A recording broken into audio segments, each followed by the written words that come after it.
Wonderful evening. Oh, Sharabalando Zogrobo Zipremendo Bagarinda Lado Sakabaria.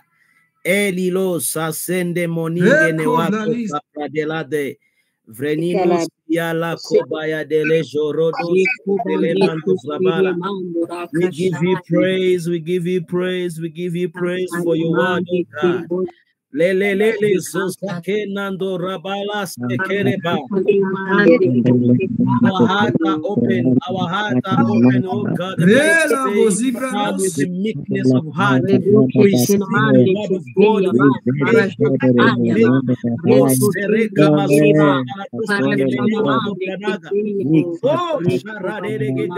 word of God, the engrafted word of God, which is able to heal our soul. Father, we thank you because the entrance of your word brings light. Katarama Mendewa Sosekeba. We are edified, we are equipped through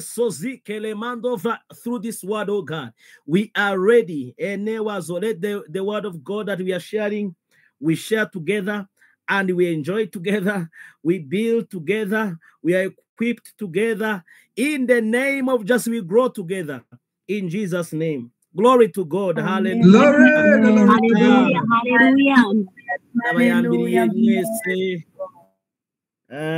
No guhoberana kukwera kandi mu rukundo rw'Imana turabakunda cyane kandi tuzi ko ari Imana irimo gukora mu buzima bwacu bwa buri munsi.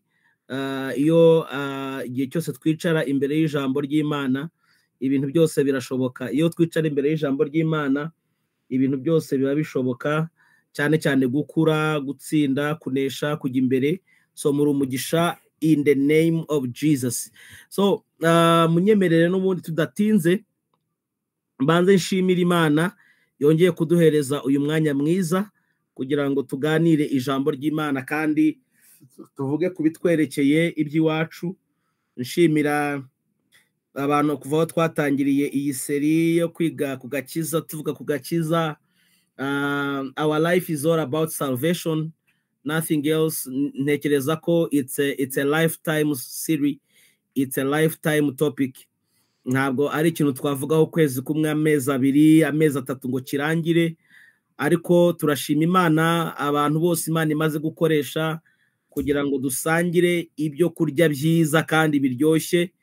Haba mu cyumweru cya mbere abo twari kumwe muri weekend, nyuma yuko twari tumaze gufata iminsi 5 ya exegesis, nyuma wakurikiyeho Prophet Gilbert, ndabona nawe ya joininze. God bless you. Thank you so much, sir. You blessed us so much. Turashima Imana kubwa Zanandore, turashima Imana kubwa Damian, turashima Imana kubwa abantu bose abo mvuze nabo ntashoboye kuvuga ariko twabanye, harimo Giselle. Numva ari abantu bagiye bakontribuwa cyane bikomeye kuri iyi topic. So we are so excited, we are so blessed to come again. Kuri iyi meza, kuri iyi saramanje nagiriwe umugisha wo kuba ari njye ugiye kugabura.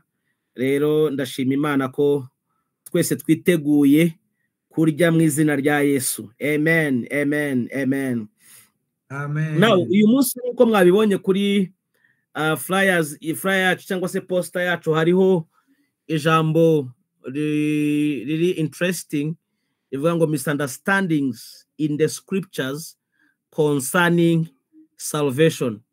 Misunderstanding in the scriptures or in the scripture concerning salvation.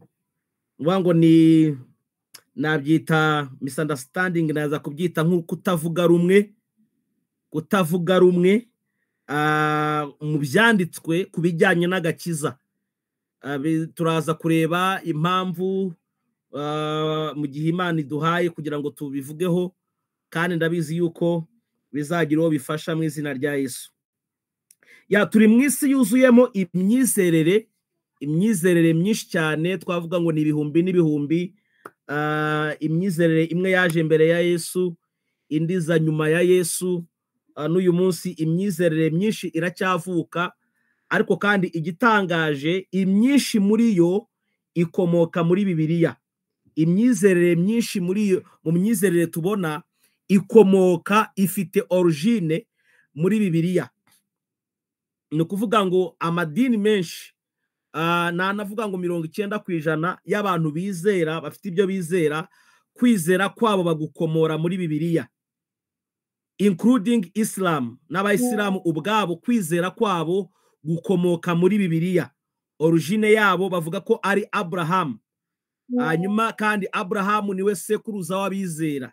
So nubwo bakomereje ku ishami ritarimo Kristo, ririmo Isaka, ritarimo Kristo, ririmo Ishimayeli, kuko Kristo yakomotse muri Isaka, ntabwo yakomotse muri Ishimayeli. Bo bakomereje muri Ishimayeli, ariko kandi ubona ko origine mu nzu ya Abrahamu niho hakomoka Christianity, kandi mu nzu ya Abrahamu niho hakomoka Islam. Iyo mpamvu hari imyizerere igenda izamuka bita Chrislam, bavuga yuko nyine ari abavandimwe, kandi ntabwo tubihakana ko ari abavandimwe, ariko ni abavandimwe basenga cyangwa se bizera imana zitandukanye. Ntabwo imana y'abayisilamu ari imana yacu, uko iyabo ntibyara kandi ntibyarwa, kandi yacu irabyara n'ikimenyimenyi, nge nawe turi abana bayo. Glory to God, glory to God.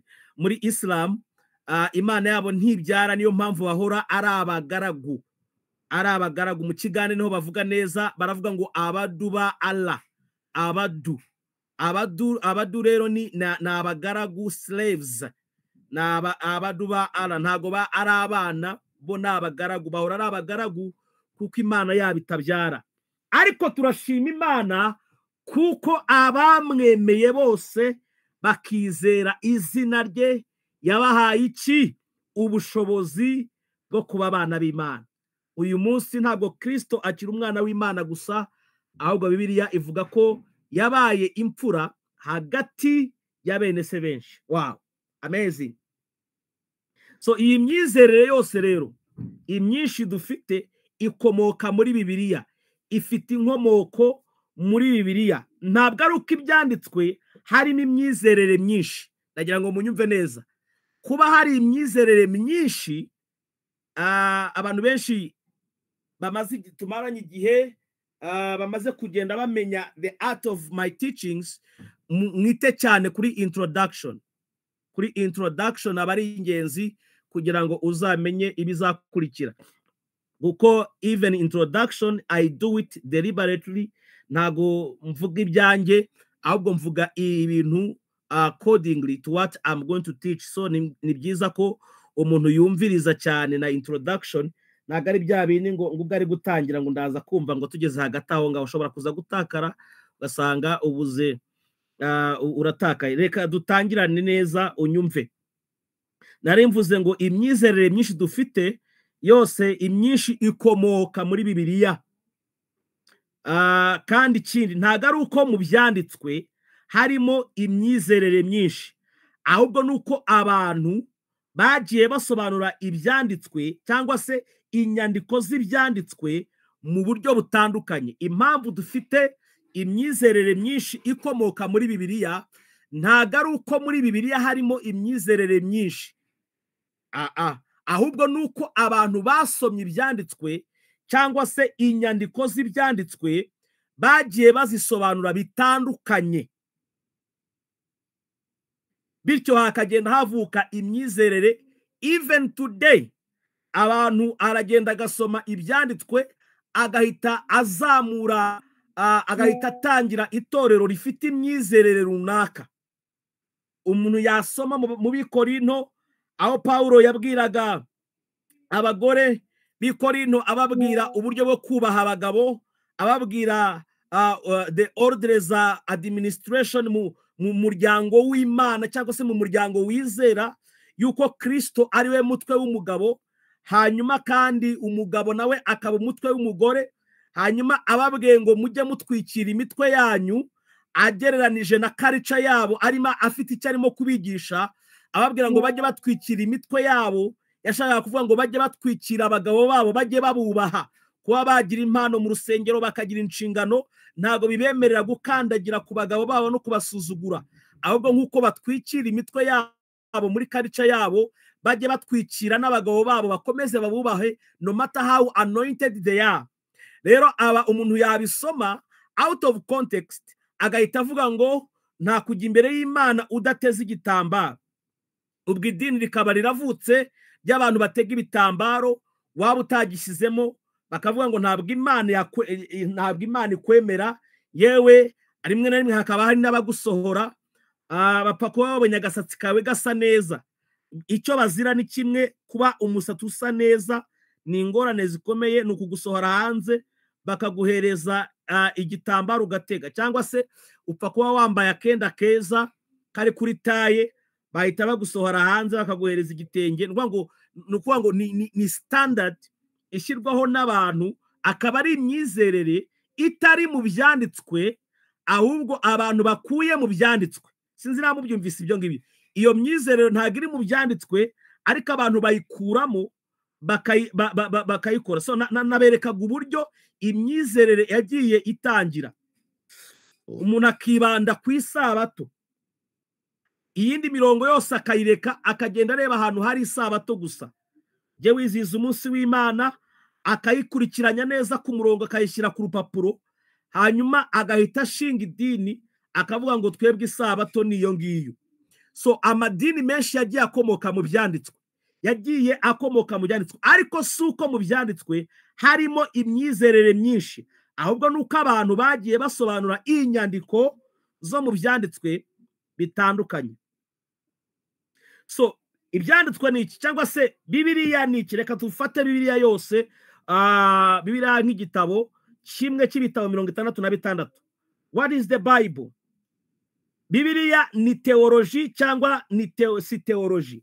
Bibiliya ni teoloji, ariko kandi teoloji ya Bibiliya ni kristoloji. Teoloji ya Bibiliya ni kristoloji, kandi content ya kristoloji ni soteriology. Let me say it in English. The Bible is a theology, and the theology of the Bible is Christology, and the content of Christology is soteriology. Ni ukuvuga ngo teoloji ya Bibiliya ni Christology. Iyo atari Christology ntabwo iyo teoloji uwigishije nayo ni teoloji, ariko ntabwo ariyo teoloji ya Bibiliya. Iyi ni teoloji yose wize muri Bibiliya itari Christology cyangwa se Christocentric, iyo teoloji ntabwo ariyo. Kandi n'iyi Christocentric cyangwa se Christology, iyo content yayo atari soteriology cyangwa se ibijyanye n'agakiza, nabwo ntabwo aba aribyo. Ni ukuvuga ngo iyi teoloji ya Bibiliya igomba kuba Christocentric, hanyuma kandi muri iyi Christocentric bikaba ari amagambo azenguruka ku bijyanye n'agakiza. Ntabwo ari Kristo, kuko dushobora kuvuga ngo Christology gusa, hanyuma tugatangira kubona abantu bavuga Kristo n'ubundi ariko bakamuvuga mu bindi. Bakavuga Kristo wahinduye amazi kuba divayi, ko Kristo agiye guhindura umuyede, umukozi akaba bosi, nk'uko yahinduye amazi akaba divayi. Ubwo Kristo agiye guhindura umukozi abe bosi, agiye guhindura ibintu nk'ibyo. Ugasanga babizanye muri ubwo buryo, kuko nyine bavuga ko bari kwa Kristo, ariko n'ubundi content y'i Christology kugira ngo ibe yuzuye igomba kuba ari soteriology, izingiye izenguruka ku bijyanye n'agakiza, ko gukiza abantu ibyaha byabo. So rero ntuzumva umuntu uvuga Kristo ngo anarire, avuge Yesu arire, hanyuma ngo uhite uvuga ngo ari Christocentric. Umuntu iyo ari Christocentric ugomba kumva muri iyo Christocentric ye arimo aravuga ibijyanye n'agakiza na soteria, cyangwa ni Kristo wa wundi baba mama b'i Kigali, babandi bambi bakobwa bo kuri university bafite za emotion, barira ngo Yesu ngo Yesu ngo wagize neza, bakarira amaso agatukura, wategereza kumva ibyo avuga ukumva ni ibintu birabya emotion ko yumvise akaririmbo keza harimo stings muri keyboard, you know, something like that. Akaba ari Kristo, ariko kugira ngo uyu Kristo abe ari we ukuri nuko content ye aba ari soteriology cyangwa se soteria, bivuga bizenguruka ku gakiza. Glory to God. So ahangaha rero niho ugomba kwitondera cyane nk'umuntu wumva ijambo cyane cyane kandi nk'umwigisha. You must be in the theology of the Bible is Christology, and then the Christology, the content of Christology is soteriology. Ibindi biri hanze yabyo ni bya bindi nyine uratubona uratwumva bidafite aho bitangira naho bisoreza, bidafite garanti. Mani shimwe cyane, bidafite garanti, bidafite aho bijya. Now this is what we believe. We believe that ibyo nibyo twizereramo yuko the Bible is Christocentric, is a Christocentric material, is Christocentric material. Bibiliya yose ntabwo ari igitabo cyo kwiga ekonomi.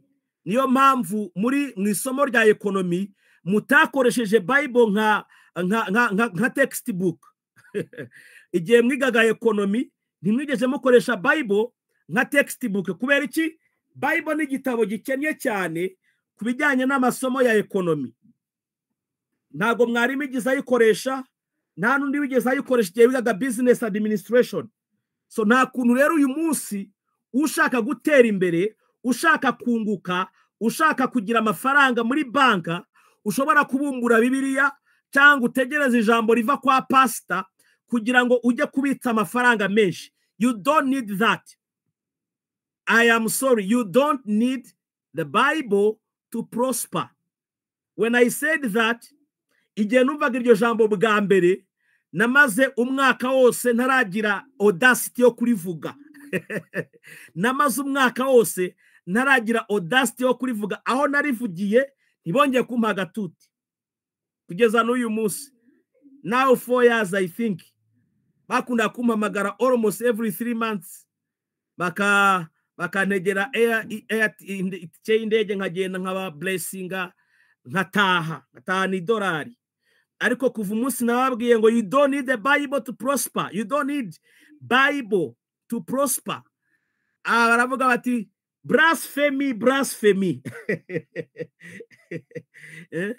Ariko abarokore sometimes ntabwo dushaka kwibwiza ukuri, dushaka ibintu byo kubaho ngaho mu cyuka gusa. But the truth is, abantu uzi bafite amafaranga, benshi bafite amafaranga, nubegera bazakubwira bati iyo mana yawe ntago tuyikeneye. Kubera iki? Ntabwo bakeneye kuba abamiliyoneri, ntabwo bakeneye Imana kugira ngo babe abamiliyoneri. Kubera yuko isi Imana yihaye abantu bose mu buryo bungana, hanyuma opportunity ubonye ntago Imana ivuga ngo uriya ngagira gutya ngo reka nyimwime, ngo uyu nguyu ngo reka nyimuhe. No, igihe cyose ukoze urwanye wipositioninze in the position concerning the world system, utera imbere, amafaranga araza. Ariko ntago ushobora gufata umurokore gumwirize muri Bibiliya umubwire nurangiza umuzamukana umusozi, umubwire gusoroma ibibabi by'inturusu, umubwire ngo nabisorome abyuzuze mu mufuka, ngo hanyuma ngo ibyo bizaba amafaranga, ngo abitwara abishyire munsi y'igitanda. That is craziness, which is stupidity, not even craziness in faith. You know, uko ntago ari ukwizera ngo kwibisazi. That is craziness which come from the foolishness, and it is from a dummy person, a dummy. Anyway, some of us, we did it. Twarabikoze ayadusoroma ibipapuro tukabikata bikamera nk'amafaranga, tukavuga ngo tugiye kwatura. Ariko ibyo byose ntabwo ayo dufite yaturutse aho ngaho. I am not saying ngo ntiwature neza. You must pray receiving every good thing that God has given you in Christ Jesus. Iby'Imana yaguhaye byiza byose ntago bigarukira mu mwuka gusa, ahubwo bitangirira mu mwuka bikaza n'inyuma.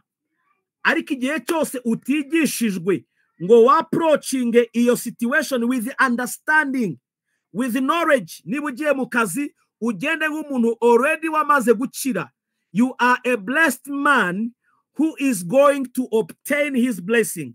You are already healed person. Already urabifite. We are not trying to create them. Ntago turi kugerageza kubirema ngo bizave mu bibabi by'inturusu ngo bihinduke. No. We already have them. We are already blessed with all spiritual blessings in Christ Jesus.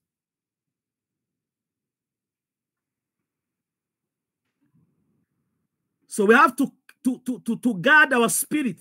Tugomba kurinda imitima yacu tukayirindira muri Kristo nisohoke, kuko akenshi realms abantu basengeramo cyangwa ibirere abantu basengeramo ni ibirere by'irari.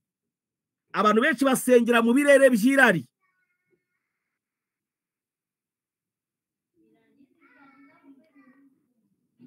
Now,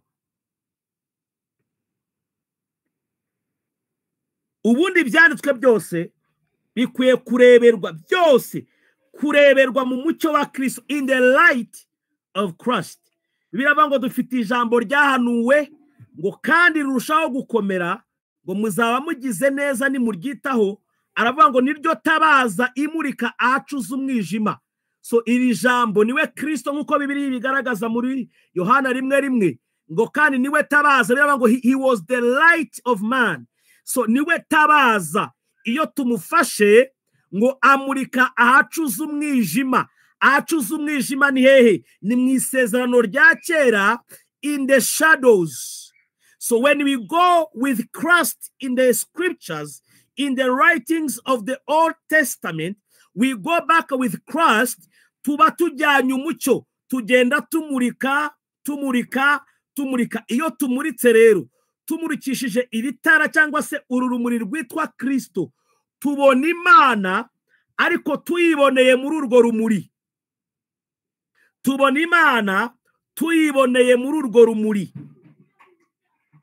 Urumuri rwitwa Kristo niwe mucyo, niwe rumuri, niwe tabaza rimurika hacuza umwijima rigakesha ijoro. Glory to God. So iyo tujyanye Kristo mu byanditswe, turamurika tukamenya neza Imana. Glory to God. Now, let's continue. Itandukano cyangwa se cyo nakita diversities and contradiction in the Bible, bango gutandukana, kutumvikana no kudahuza, contradictions in the Bible mu byanditswe, nukubera ibisobanuro bitandukanye kubijyanye na theology ya Bibiliya. So ya theology nababwiye harimo theology nyinshi. Niyo mpamvu umuntu wese uzakubwira ngo nize theology ntuzahite wumva ngo birakaze. Numvaga ejo bundi umuntu yarimo kubwiriza. Sometimes I just sit down and laugh.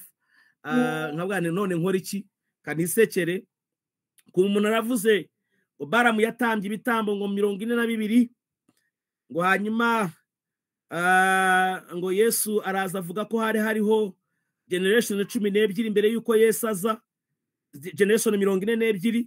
Arangije arabihuza aravuga ngo Baramu gihe yarogaga, ngo barogaga generation 12 zose zizavamo Kristo. Ngo hanyuma rero ngo ibyo ngibyo kuba wabisoma ukabara imibare ukabihuza nta kibazo naba mbifiteho, ariko arico bita the end, the means to the end, the means to the end. Aba babwiriza bose bavuga ibyo bintu bitari Kristo, aba oreda z'umwanzuro ashaka kugeraho. Ashobora gutangira kuvuga ku gitambo cya Isaka ugira ngo aribuze gusoreza ku gitambo cya Kristo, we akaba abizi ko ari busoze akwaka Isaka wo mu ikofi. Ni ukuvuga ngo ari mu rugo yabipanze, apanga ko ariho azasoreza, azasoza yaka Isaka wo mu ikofi.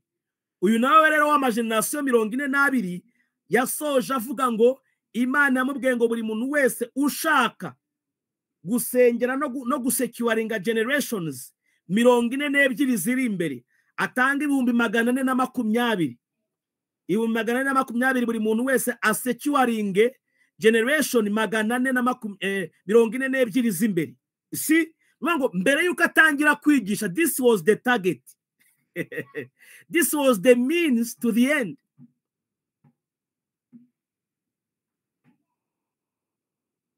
You see, nuvuga ngo uku gutandukana rero nari mvuze, izi misunderstanding, contradictions ziri mu byanditswe ziva kuri theology zitandukanye abantu bagenda bigishwa.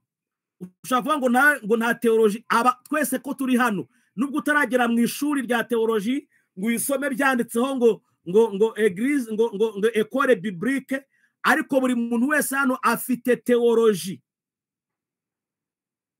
So what we are doing, we are just correcting the theology. Turimo turakosora amateology twigishijwe, ariko n'utaragiye mu ishuri afite theology, kuko kubujya mu rusengero ukaburirimba ukaba ufite ordre ugenderaho, iyo ni theology. Ni uburyo bw'Imana wigishijwe.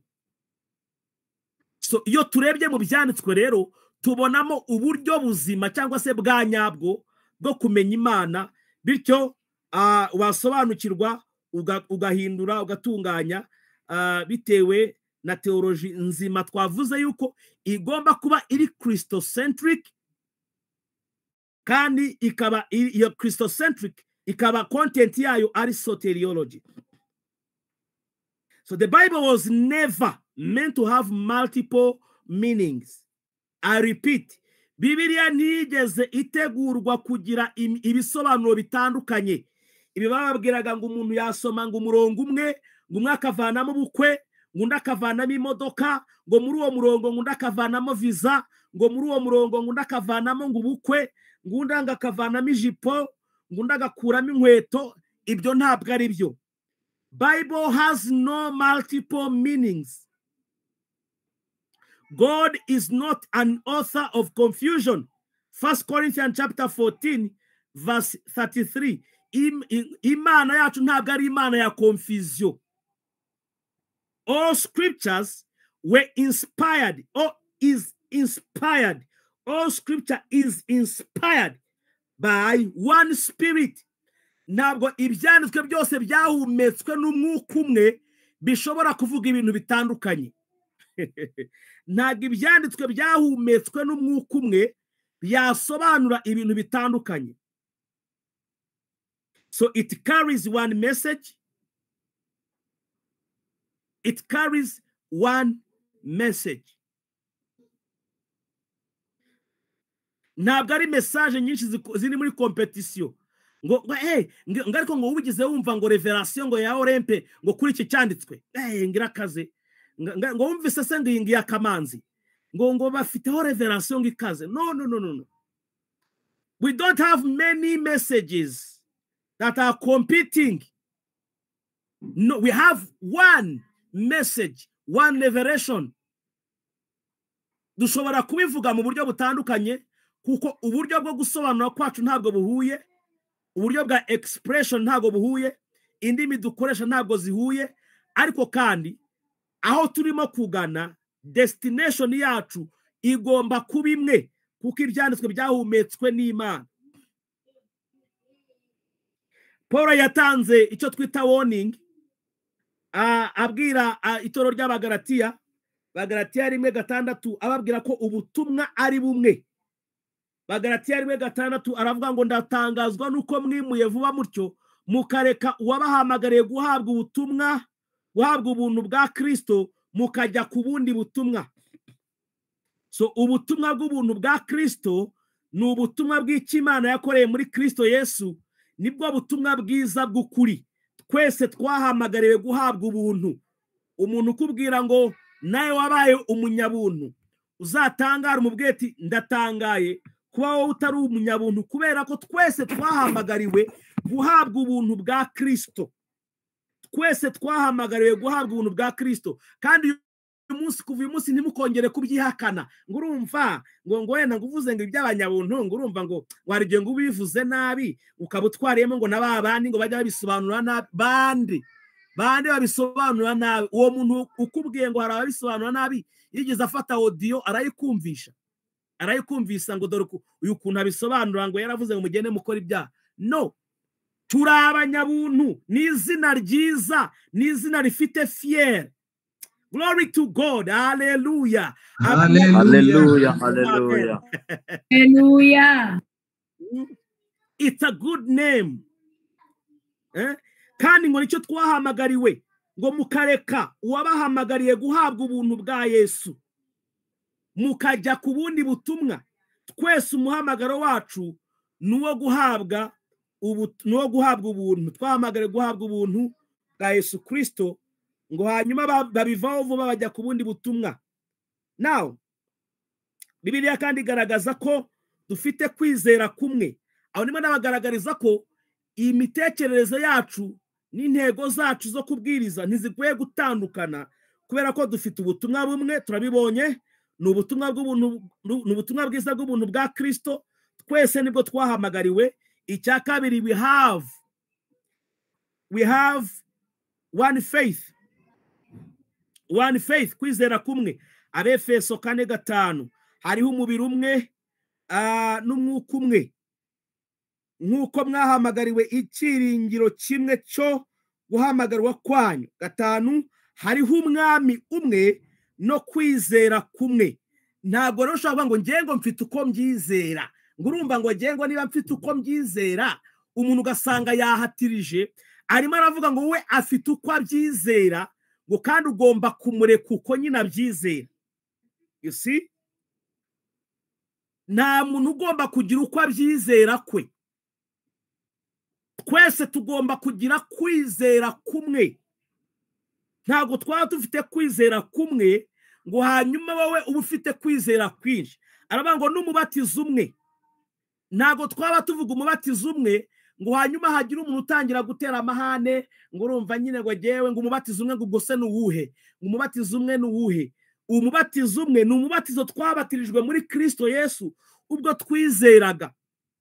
Twabatirijwe muri we ngo kandi twambara Kristo. Iyo rero wongeye indi mibatizo uba utandukanye na Bibiliya. Aho ndahavuye. Niba ufite umubatizo urenze umwe, you are outside of scriptures. Hariho umwami umwe no kwizera kumwe n'umubatizo umwe. So you can now think about it. Niba ari umubatizo umwe, n'uwa Yohana w'amazi cyangwa n'uwa Yesu, kuko Yohana yayivuzeho yombi. Aravuga ngo jewe ndababatirisha amazi, ariko uza nyuma yanjye we nta bintu by'amazi azakoresha. Ikibazo yaraje ntaraza, none amazi aracyakora iki? Icyo tukiveho. Hanyuma mu isezerano rishya bahita bavuga bati umubatizo n'umwe. Aha, niba ari umwe, n'uwa Yohana cyangwa n'uwa Yesu? Munsubize muri comment dukomeze. Aha. So, one faith, one message, n'uwa Yesu di. Bless you. Noneho dufite revelation imwe iri centered cyangwa se yizenguruka kuri Kristo. Revelation imwe gusa. Bakorinto ba 2:4 umurongo wa 5. Bakorinto ba 2:4 umurongo wa 5. Bless you, bless you. It's okay. You can now mushobora kurekera kuri comment nashaka kureba ko mukurikiye. Bless you. Abakorinto ba 2:4 umurongo wa 5 haravuga ngo kuko tutabwiriza abantu ibyacu, ahubwo tubwiriza ibya Yesu Kristo ko ari we mwami, natwe tukaba abagaragu banyu ku bwa Yesu. Uyu ni Paulo arimo arabwira itorero, arababwira message ye abahereza iyo ariyo. Avuze ngo iki? Aravuze ngo 2 Corinthians chapter 4 verse 5. Kuko tutabwiriza abantu ibyacu. We don't preach ourselves. Ntabwo tubwiriza ibyacu. Ntabwo twihimbira ibyo tuvuga. Ntabwo tubyuka mu gitondo ngo hari ibyo niyumvamo. Ngo mbyutse ngo numvira ijambo ngo riri kumfasha. Warivuga ugasanga nawe urihuriye n'ibyanditswe. You see? That's a wrong theology.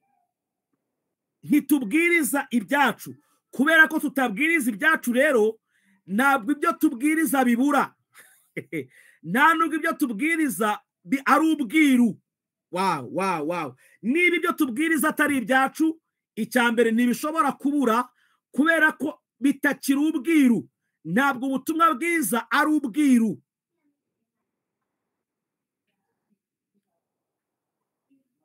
So uku gutandukana kuva he?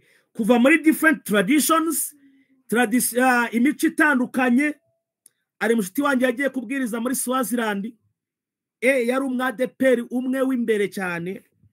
Yarakivamo vuba. Akenshi rero idini akenshi uyivamo ntikuvemo.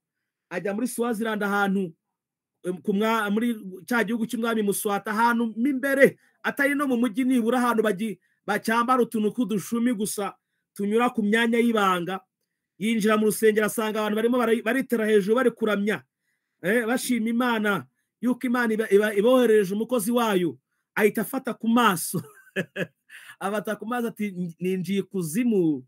Ari ukuntu aba Nigeria bajya bakina amamuvi, abantu bari kuzima akaba ariho bambika utuntu bagira gute, ugasanga abantu mufite amashusho y'ikuzimu atariyo. Wakinjira ahantu ugahita utangira gutekereza ya muvi ya Karashika wabonye ngo buriya ngo wasanga ari ku ikuzimu hameze. Ariko ibyo byose ni ikinyoma. Ni ikinyoma cya Nollywood, ni ikinyoma cya movie, ni ikinyoma cya filime. Hanyuma warota, ari abantu barota bari New York kubera ko batarahagera, agahita bavuga ati nari ndimo gutembera ku mihanda y'ijuru. Imihanda y'ijuru ti rwose na Maria naramubonye muri departement. Reka ntaho yagiye, yari yageze muri ntuze muri Vancouver, niho yabonye Vancouver. My God. Now, so doctrine traditions zitandukanye nizo zituma hazamo itandukaniro. Abantu bagasobanurira ibyanditswe muri tradition, abantu bagasobanurira ibyanditswe muri human philosophy, muri philosophy z'abantu. Abantu bagasobanura Bibiliya muri denominational systems. Iyo mvuze denominational system mba mvuze amasysteme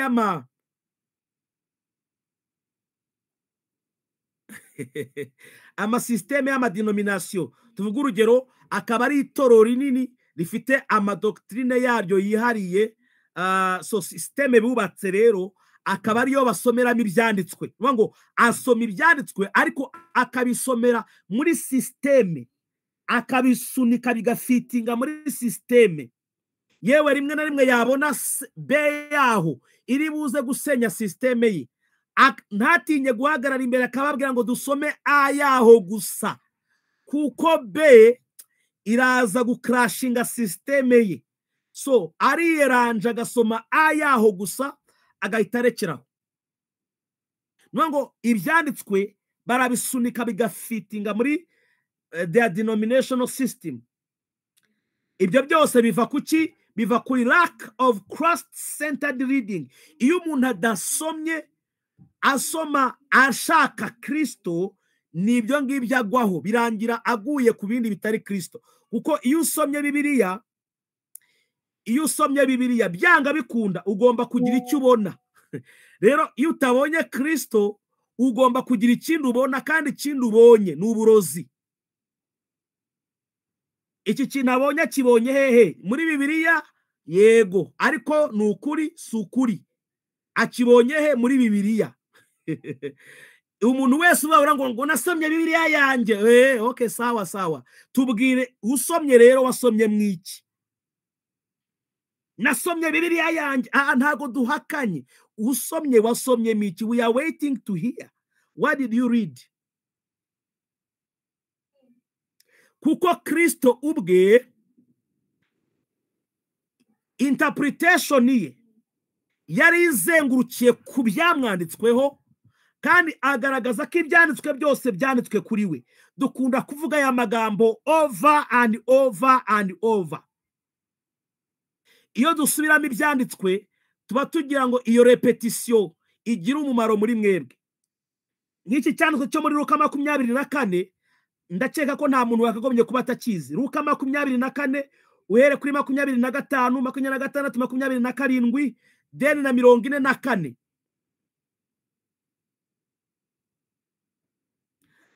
Ariko kandi tugiye gusoma 27 na 44. Haravuga ngo atangirira kuri Mose no ku bahanuzi bose, abasobanurira mu byanditswe byose ibyanditswe kuri we. Abasobanurira mu byanditswe byose ibyanditswe kuri we. Yahereye muri Mose. Iyo wavuze Mose ni itangiriro kuva Abalewi kubara gutegeka kwa 2. Bavuze abahanuzi bose ni ugutangirira kuri Samweli ukaza n'abahanuzi bose kugeza kuri Malaki. So no, it is the whole Bible, including David was a prophet. Kuko tubibona mu murongo wa 44 aravuga ngo maze arababwira ati aya niyo magambo nababwiraga nkiri kumwe namwe, yuko ibyanditswe kuri jye byose bingahe byose mu mategeko ya Mose no mu byahanuwe no muri Zaburi bikwiye gusohora. So this is the evidence ko ibyanditswe byose biri Christocentric.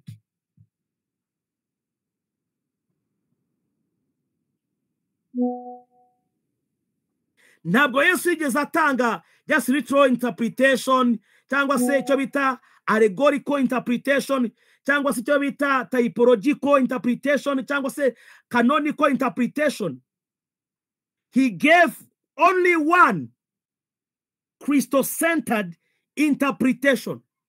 Yatanze ngo ibi byose amateoloji menshi usanga afatamo kimwe akaba ari atwara, ariko Kristo yafashe ayo mateoloji yose ayakubira muri interpretation imwe ya Christocentered interpretation. So yasobanuye ibintu byose bimwerekeye. Usonye mu Baheburayo haravuga ngo mwami ngo dore ndaje, nuva ari bice 10, dore ndaje nje gukora ibyo ushaka, ngo mu muzingo w'igitabo cy'ibyanyanditsweho, in the volume of the book,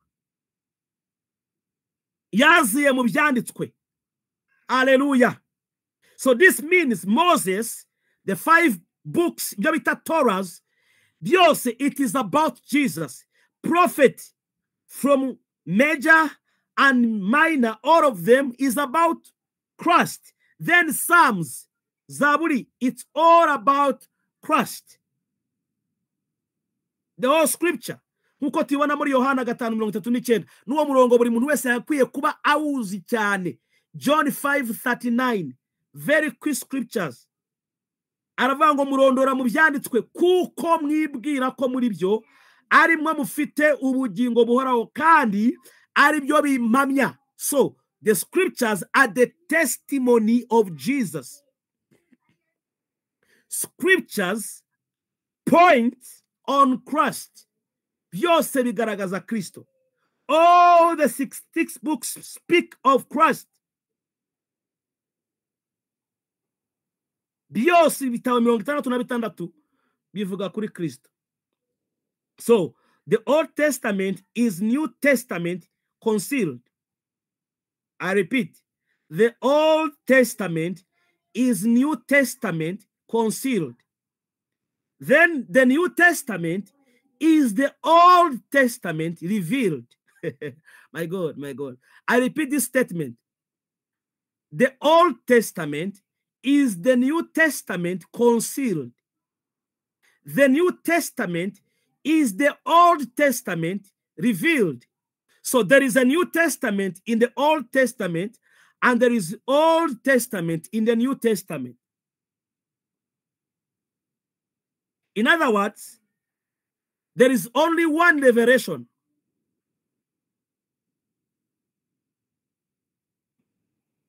Only one revelation. crossed in the Old Testament, still crossed in the New Testament. So Petero rero yatanze warning inyuma y'ibi byose tumaze kuvuga, amenya ko hari abantu bazaza bakavuga ibyabo. Ikizungu kiranze papa. No, I know. Abantu bari hano abantu rimwe na rimwe mu ndimi zacu hari igihe bibura, ariko nari ndimo mvuga ngo isezerano rishya ni isezerano rya kera ni isezerano rishya ritwikiriye, hanyuma isezerano rishya ni isezerano rya kera ritwikuruwe. Ndumva aricyo kinyarwanda kizima. Now, rero Peter atanze warning in the 2 Peter chapter 1 verse 20. Let's go quickly. My time is running very quickly. 2 Peter chapter 1 verse 20. Atanga warning, aravuga ngo ariko mubanze kumenya yuko ari nta buhanuzi bwo mu byanditswe bubasha gusobanurwa uko umuntu wese yishakiye. Wow. Mubanze kumenya.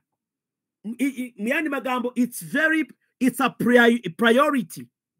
Ni priorite y'umwigisha y'umwigishwa. Ukwiye kubanza, mubanze kumenya yuko ari nta buhanuzi bwo mu byanditswe. There is no prophecy of the scripture with any private interpretation. Ntago dufite interpretation ziri prive ngo buri muntu wese agire yerekwa rye. Dukwiye kubimenya kubera ko yarakomeje ku murongo 21 aravuga ngo kuko nta muhanuzi wahanuye ibye, bose babwirijwe n'umwuka. Bityo rero ibyo umwuka yavugaga byari bimwe, ntago yavugaga ibintu bitandukanye. So you have to understand. Apostle Peter akomeza gutanga warning, akomeza abwira abantu, ababwira ngo mwitonde, hari abantu bagoreka ibyanditswe. Ku murongo uri kuri posta Petero wa 2:3-15 dusome kugeza kuri 17. Aravuga ngo mumenye yuko kwihangana k'umwami wacu ari agakiza. I love this verse. Kwihangana k'umwami wacu ni agakiza. Nk'uko mwene data ukundwa Paulo yabandikiye abwirijwe n'ubwenge yahawe. Ahangaha ni Petero arimo kurecognizinga message ya Paulo. Aravuga ngo mwene data Paulo ukundwa yabandikiye abwirijwe n'ubwenge yahawe. So Peter admitted that Paul was given certain wisdom concerning salvation. Kubijyanye n'agakiza Petero yaremeye. Aravuga ngo kubijyanye n'agakiza uyu mugabo witwa Paul yahawe ubwenge, yahawe insight. 16 ndetse no mu nzandiko ze zose yavuze ibyerekeye ibyo. Bivuga ngo Petero yasomye inzandiko zose za Paulo. Oh my God, my God. No mu nzandiko ze zose yavuze ibyerekeye ibyo. Mu yandi magambo, inzandiko zose za Paulo ziri centered kuri soteriology, ku gakiza. Ntago Paulo yanditse ku by'ibitambaro, ntiyanditse ngo ku by'imisatsi, ngo ku by'inzara. Inzandiko ze zose yanditse ibyerekeye ibyo. His concern was about salvation. Aravuga ngo icyo akora zirimo bimwe biruhije gusobanukirwa. Zirimo bimwe biruhije kugira gute? Petero yaricognizinze yuko mu nzandiko za Paulo uramutse utari careful, uramutse utari focus kuri Christocentric message, uzakuramwo ibindi. Avuze ko harimo ibiruhije gusobanukirwa, ntago avuze ko harimo ibidashoboka gusobanukirwa. Mutandukanye when something is difficult and when something is impossible. Yavuze ko harimo ibiruhije gusobanukirwa. Arangije aravuga ngo ibyo ngibyo biruhije gusobanukirwa ngo ni iby'abaswa, ngo bahindagurika, bagoreka. Ibi ngibi biruhije abaswa. So you are not among those people. You naguri mubaswa. Aba ngo bahindagurika bagoreka mu yandi magambo reka nsoma mu cyongereza muve kuntu havuga as also in all his epistles speaking in them of these things which are some things hard. They are hard, not impossible to understand. They are hard to understand, which untaught and unstable. You see? Hariya mu Kinyarwanda bavuze ngo nabagira gute ngo ni abaswa, ariko anga mu Cyongereza bahise bavanayo neza, ntago ari abaswa nk'ubuswa umuntu kuba ari umuswa, ahubwo ni untaught, umuntu utarigishijwe. You can't explain Paul's epistles just kukubumbuye ugasoma. Muzarebe abantu bose batazi ubutumwa bwiza, basoma muri Yesaya, basoma muri Yeremiya, dore ndagutabaye kumwami Imana azantabara, bagasoma muri Zaburi, bagasoma ngo dore ngo nje kuguta ngo nje ngo gukoza isoni ngabagucunira ingoni ngo none handahagurutse, bagasoma mu bami ibijyanye n'inkuru za Elisa na Eliya ngo yirukanka agasigaye Ahabu, ngo nawe uzirukanka usigabo mwiganye ujya he, wiruka ujya he, ngo uziruka usigabo mwiganye ngo batanga imbere, ngo abakugiye imbere ngo uzababanziriza, ngari abantu badefanze imbere yawe ngo babona akazi, ngari kugiye kwirukanka barute. Izo competition zitabaho Paulo atigeze avuga kuko umwami Imana azantabara, nicyo gituma ntamwara ibintu byinshi cyane naho ngaho. Ariko mubwire ngo I want you explain to me Romans. uzabona ishyano rizagwa. Mubwire ngo explain to me Ephesians. Let's go to Galatians, my brother, man of God. Let's go to Philemon. Explain to me the letter of Paul to Galatians to Philippians. Avuze nguki, aravuze ngo izo epistles ku bantu bari untaught. It is hard to understand. You have to be taught. And when you are taught, iyo wigishijwe uhita uba stable. So kubera ko batigishijwe, they are unstable. Kubera ko batari taught, bari unstable. Iyo bageze ahantu bari kwigisha bahita batangira ngo bafite ibintu by'amateoloji byinshi, ukandi twe tuba dushaka kugendera mu mwuka ngo mu mwuka hejuru. No. Aravuze which untaught and unstable people twists to their own destruction. So they twist those scriptures. Iniyo babisomye barabitwistinga. They twist them because they are untaught. So because of that, they are unstable. Azasoma mu Bakorino akubwiriza ibi ngibi, ejo niyongera kwasoma agenda bihindura, barahindagurika because they are untaught. So ntabwo ari injiji nk'injiji cyangwa se abaswa nk'ubuswa, umuntu tuvuga ngo ni umuswa, ahubwo bira Icyongereza bivanye neza igaragaza ko ari abantu batigishijwe. Niyo mpamvu kwigishwa is very critical. The teachings, the Bible study. Najyaga njya mu matorero menshi agiye atandukanye, banumiye ngo nkahita banjyana muri ofisi, bazese ko tutagiye mu rusengero ngo harimo Bible study, ngo harimo Bible study, ngo tuyikora iminota 45 Bible study mu gitondo. Harimo abantu b'abasaza nka babiri n'umumama umwe w'umwinginzi, n'abandi bantu babafashije gusa guprovidinga service, aba protocole, ariko ugasanga ngo niyo Bible study. Hanyuma aya materaniro yandi ngo kuva saa 4 kugeza saa 9 ngo main service. What is main in that service? Tell me, without the Bible study, what is main in that service? So every service ought to be Bible study. You have to be taught of the word of God to be stable in the scriptures. So araba ku murongo wa 17, so you therefore, Ikinyarwanda ravuze ngo nuko rero bakundwa ubwo muburiwe hakiri kare, it was a warning, ubwo muburiwe hakiri kare, mwirinde mutayobywa n'uburiganya bw'abanyabyaha, mukareka gushikama kwanyu. You therefore, beloved, since you know this beforehand, beware lest you also fall from your own steadfastness, being led away with error of wicked.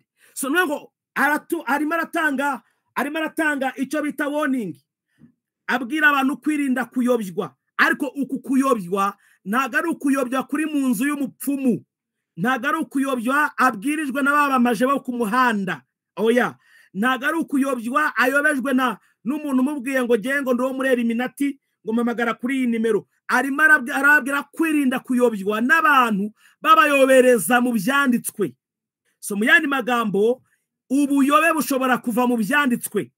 Okay, reka mbivuge muri ubu buryo. Ubuyobe bushobora kuvanwa mu byanditswe. Ntabwo ubuyobe buri mu byanditswe, ariko umuntu ashobora kuvana ubuyobe mu byanditswe akabuguhereza. Nibyo Petero ari kubwira abantu kwirinda. So Yakobo amaze kumenya, amaze gusobanukirwa, aba bagabo narabakunze, barakoranaga, barumvanaga, umwe yumvaga mugenzi we. Niyo mpamvu Petero yavuze ngo inzandiko zose za Pawulo zavugaga ku by'agakiza yarazisomye, yarazexamininze, atanga n'ubuhamya, aravuga ngo ubwenge bwahawe Paulo ntibusanzwe. Now Yakobo nawe amaze gusoma ibyanditswe, abirebeye muri light ya Kristo, abirebeye mu mucyo wa Kristo, arangije arandika. Ariko icyatumye yandika, bimwe mu bintu njya ntekereza, Yakobo niwe muntu wenyine wavuze kuri Yobu. Mwibuke Abaheburayo 11 hari liste y'intwari zo kwizera, Yobu nta urimo. Hanyuma Yakobo niwe wamwanditseho avuga ku bijyanye no kwihangana kwe. So rero iyo ndebye ibaruwa ya Yakobo, mbona yarayanditse amaze iminsi asomye igitabo cya Yobu. Excuse me.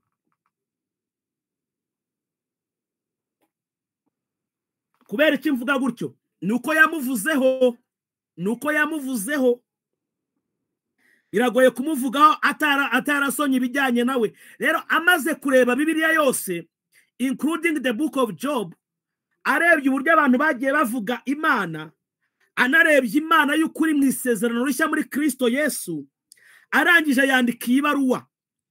Brother James yanditse iyi baruwa arimo kudefanda karakteri y'Imana.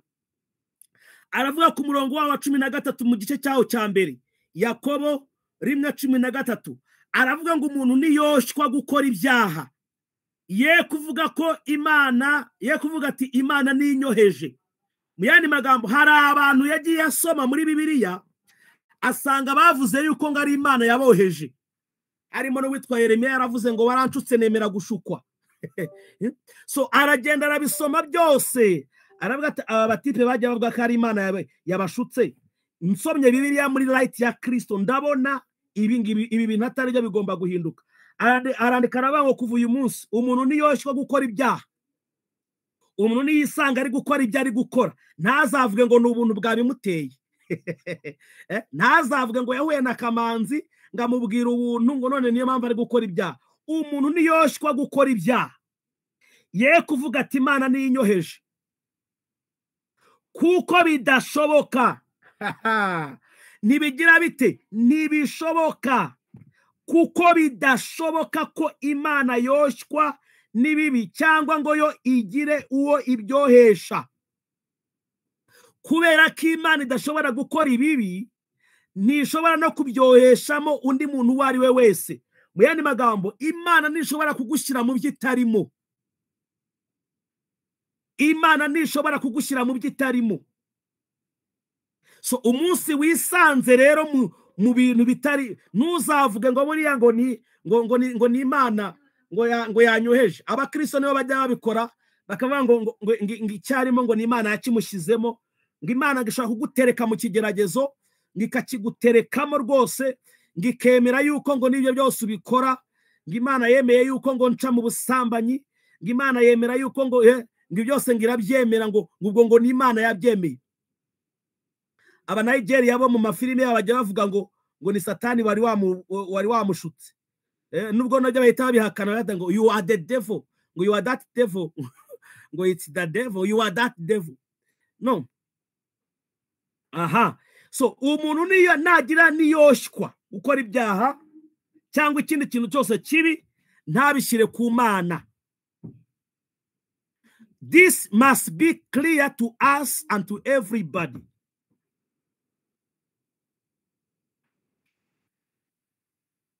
Ahita avuga inkomoko y'ibyo abantu bakora bitewe nuko yari yasomye Genesis akabona icyaha cy'umuntu cyavuye mu kwifuza. Hanyuma igitabo Bibiliya ikabihamya kandi aho yanditse Petero niwe wabyanditse aravuga ngo tumaze kugabana kuri kamere y'Imana ngo twakize kononekara kwazanywe no kwifuza. So kononekara mu muntu ibyononekara byose bituruka mu kwifuza. Yakobo ahita yandika aravuga ngo ahubwo umuntu wese yoshwa iyo akuruwe n'ibyo ararikiye bimushukashuka. Umuntu wese yoshwa akuruwe n'ibyo ararikiye.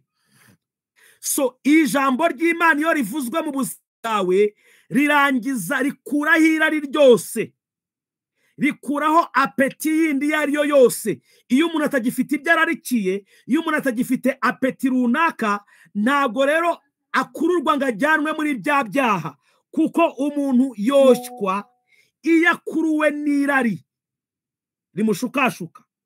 15 nuko iryo rari riratwita bitangira mu bitekerezo rikabyara igikorwa. Niyo mpamvu Yesu yari arimo adiringa n'ibitekerezo avuga ati ijambo ryanjye rikwiye kubahindura muhinduke rwose. Pawulo niwe wavuze ayo magambo, mugize intekerezo nshyashya, kuko ntabwo ikibazo ari ukuboko kwiba, ikibazo ni mu ntekerezo. Intekerezo niziba pure, ukuboko nikuzongera gukorakora. Reka gusenga wiriza ukubita umubiri wawe ngirari rirangire ngo Mana we ngo shiraho barafu mu izina ryaye. Ntabwo ikibazo ari ingingo zawe z'umubiri, ikibazo ni intekerezo. Intekerezo nizo zifite ikibazo. Intekerezo nizihinduka umubiri apeti zahinduka, uzatangira kumva ufite apeti y'ibindi bintu. So arimo aravuga ngo ahangaha bitangira mu kurarikira in the mind, then bikahita bijya mu cyaha igikorwa. Hanyuma cya gikorwa nacyo ngiyo bimaze gukura ntabwo bita uwo mwanya, bibanza kwikunganya, kwishyira hamwe. Ngibyo byaha iyo bimaze gukura bikabyara urupfu, aricyo twita distraction. Arangije ku murongo wa 16 aravuga ngo ntimukayobe bene data bakundwa. Do not err. Ntimukayobe, don't be deceived.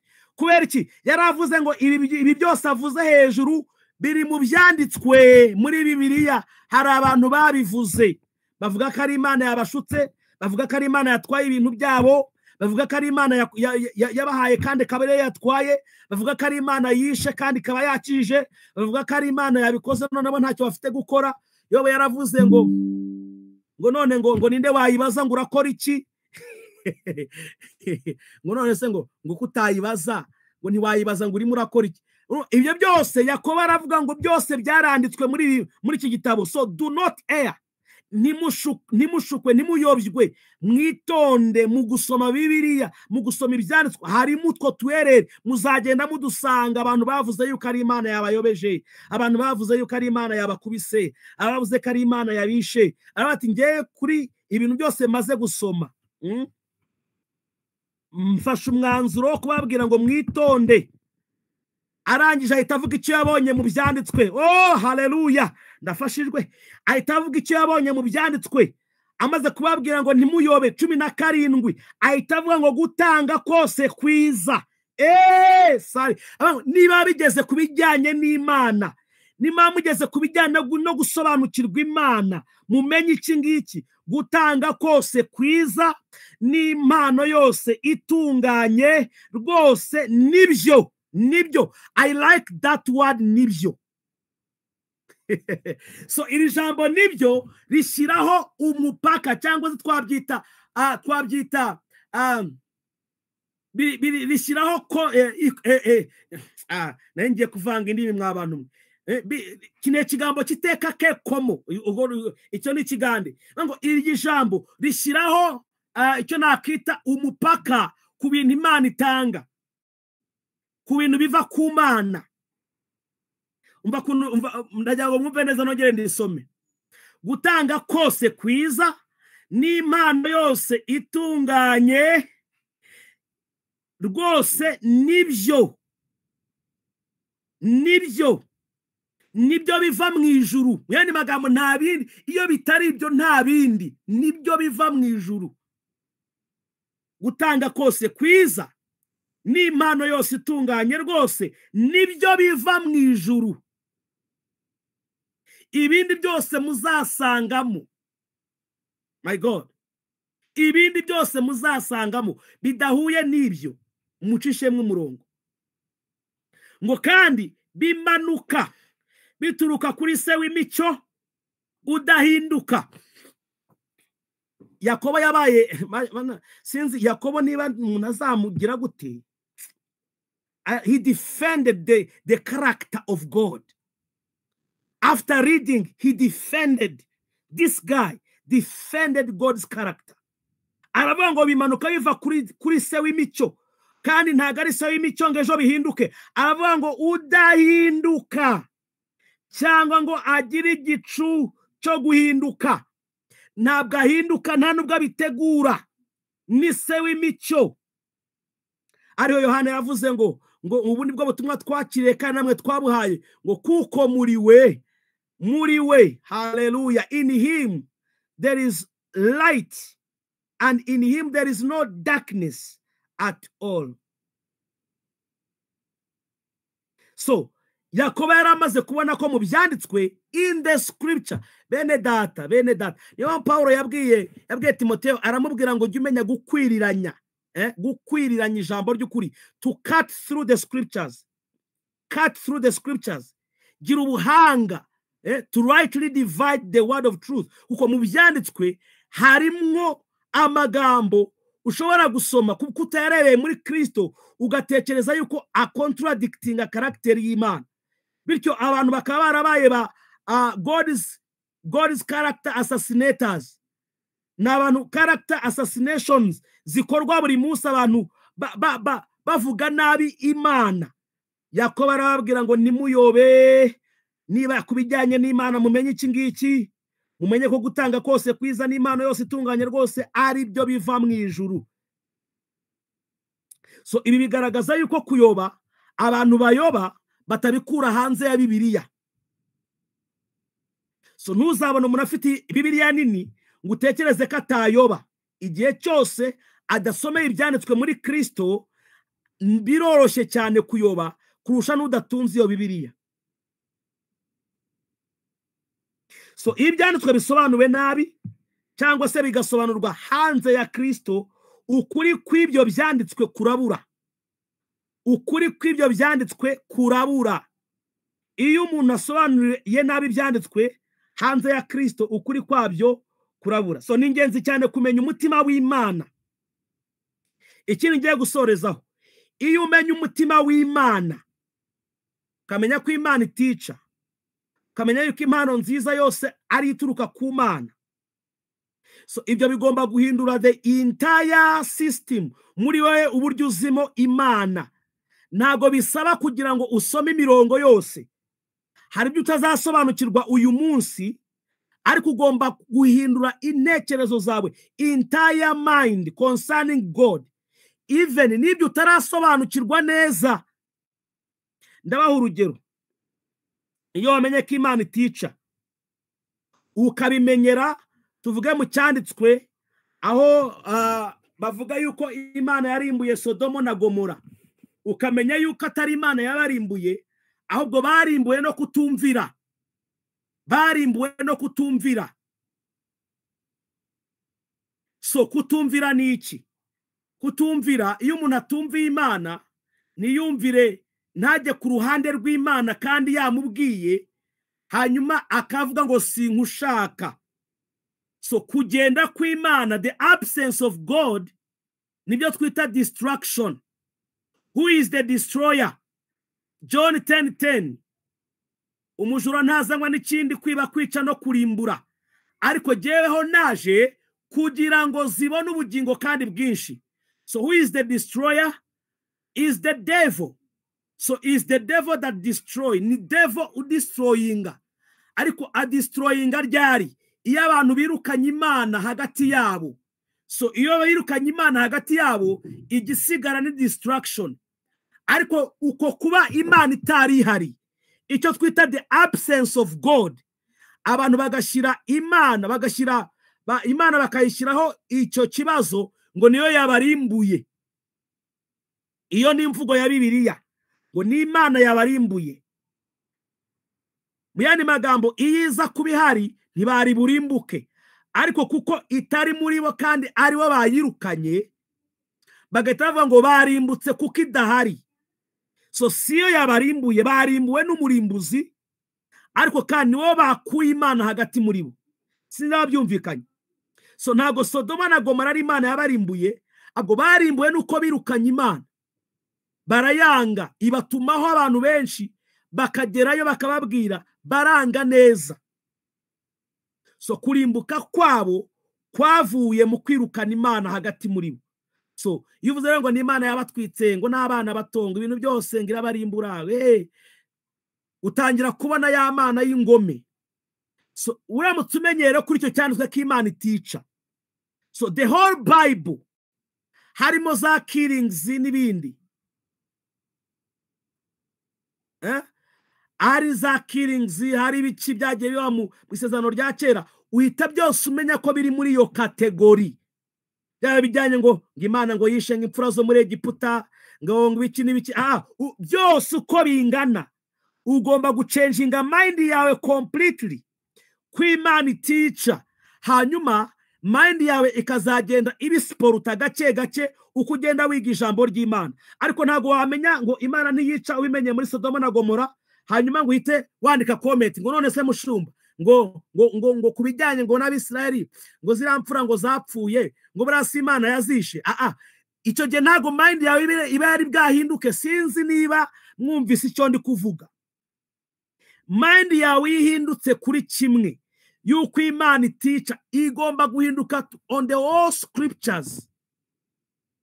Niyo waba udasobanukiwe neza, ukavuga uti iki cyanditswe ndagisomye, iyi nkuru ndayisomye, mbonye arabavuze ngo nuko ngo Imana iramwica, arabavuze ngo nuko ngo Imana iramwica, okay, ndabisomye, ariko nshingiye ku mutima w'Imana yatugaragarije muri Kristo, Imana ntiyica. So there must be something. Hagomba kuba hari ikintu ntasobanukiwe, ugasenga ubwira Mwuka Wera guhishurire, cyangwa se Imana yishuye n'undi mwigisha uzabisobanukirwa, ariko mind yawe igomba kuba yaragezeyo.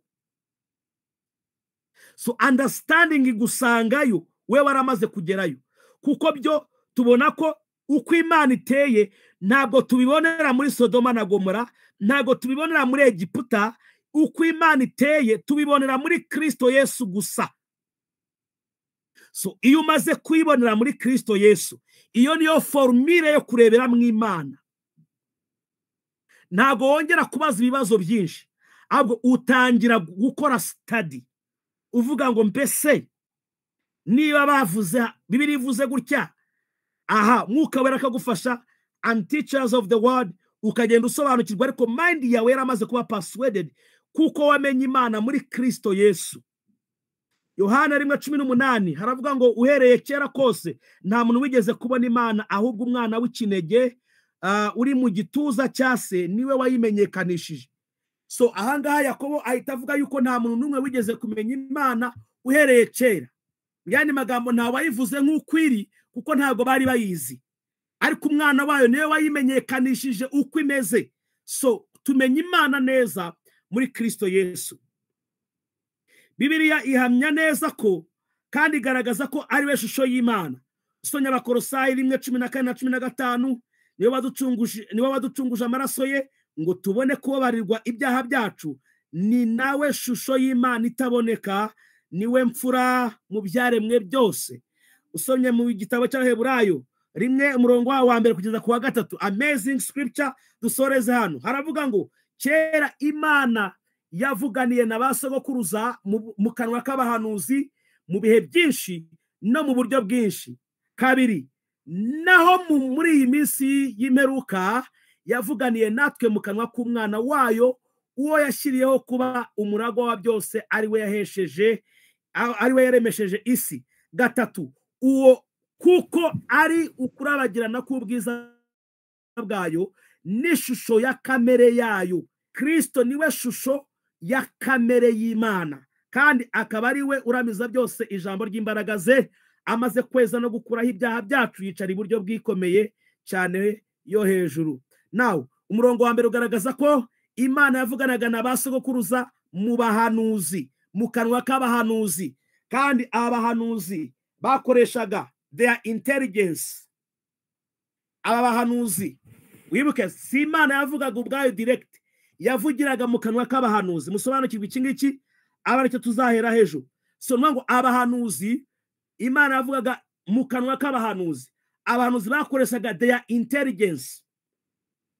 Iyo umuhanuzi ahanura atanga ubutumwa Imana yamuhaye, ariko akoresha intelligence ye. Niba ari umuntu utazi kuvuga rya, akaba ari umuntu uvuga dga, mbabare niba ari umuntu uvuga gutyo ntago ari icyaha. Ngo niba ari umuntu uvuga dga, Imana ikabivuze ngo muzabarya nk'abarya imitsima, niko Imana ivuze. Hanyuma umuhanuzi mu gutanga raporo ababwira, akababwira ngo Imana yavuze ngo muzabadga nk'abadya imitsima. So ngo avuze ubutumwa bw'Imana ariko muri intelligence ye, akoresheje intelligence ye y'uburyo bwo kuvugamo amagambo. So rero ntago nujya gusobanura ubusobanuro uzabwira abantu ngo umuhanuzi yaranditse ngo tuzabadga, nawe uzi kuvuga rya ngo uvuge dga. Wowe uzavuga ngo yaravuze ngo tuzabarya nk'urya imitsima. Ntago weditinze, nta nubwo uhinduye Bibiliya, ahubwo uvuze muri intelligence yawe nawe mu gisobanukiwe. Now icyo cyari cyambere Imana yavuganye nabo, ariko bavugishije intelligence zabo. Bivuga ngo hari ibintu bajyaga bavuga muri intelligence zabo, ikindi basunitswe n'imico yabo. N'imico yabo. Icya gatatu, mu rurimi rwabo. Ntago bavugaga mu rurimi rw'Imana, bavugaga mu rurimi abantu bumva. So ibyo byose byagiye bitera urujijo muri interpretation. So ugomba kumenya uyu muntu igihe yahanuraga avuga aya magambo ni muhe muco, ni mu ruhe rurimi, ese we yari afite iye intelligence muri delivery y'iyi message. Message yo nta kibazo ifite, ahubwo ikibazo kiri muri delivery. Iyo umuntu afite umujinya, iyo umuntu agira umujinya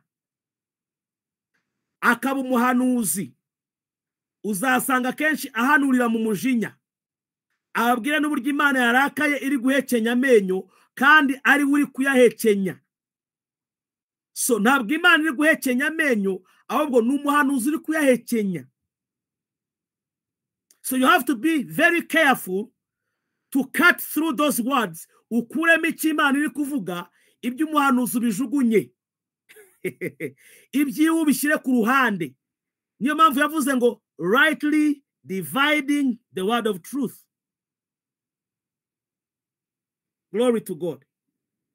Hanyuma murongo wa kabiri yavuze ngo ariko noneho muri iyi minsi y'imperuka Imana ubwayo yarivugiye mu mwana wayo. So mu yandi magambo, sale dale mandovra, amagambo ibyo Kristo yatugaragarije, ibyo Kristo yavuze, ibyo yagaragaje, niyo message itarimo itavangavanze, niwo mutima w'Imana w'ukuri, niko Imana iteye by'ukuri, hatavanzemo amarangamutima y'umuntu cyangwa y'umuhanuzi, hatavanzemo ibindi byose. Yavugiye muri Kristo Yesu. Hallelujah, glory to God. Imana ishimwe cyane. Leko sharabadalabaya. Yavuganiye natwe muri Kristo. Mana turagushimye yuko wavuganiye natwe muri Kristo, kandi ibyo wavuze ni ukuri. Ibyo werekanye niko kuri, ukuteye nuko twabonye muri Kristo. Yarivugiye ngo kuko ndi umugwaneza kandi noroheje mu mutima, uko nikuteye. Esali balandosta kere barava le shari desoreba. Uwo ni wo mutima wanadusezeranije. Uravuga ngo nzabakura mu mutima wibuye mbashyire mu mutima woroshye. Wari ugiye kudushyira mu uwo mutima wawe, uwo mutima woroheje niwo waduhaye muri Kristo Yesu. Turagushimiye agakiza. Esazine wando parira. Hagira abantu bakora kuri mute dushima Imana umunota umwe.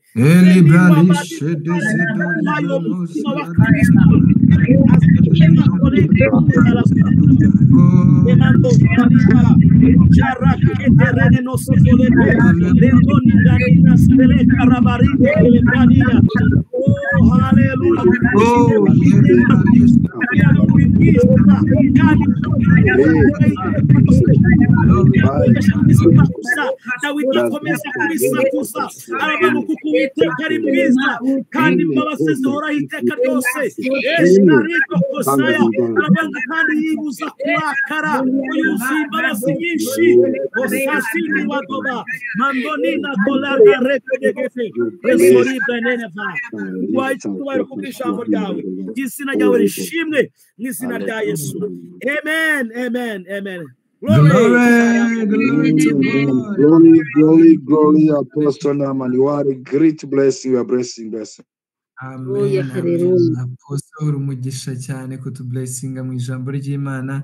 Mureke dufate nk'andi masegonda 30 dushimira Imana kubw'ubuzima bwa Apostle. Twese ababishoboye dushimira Imana, dushyire microphone, dushimira Imana kubw'ubuzima bwa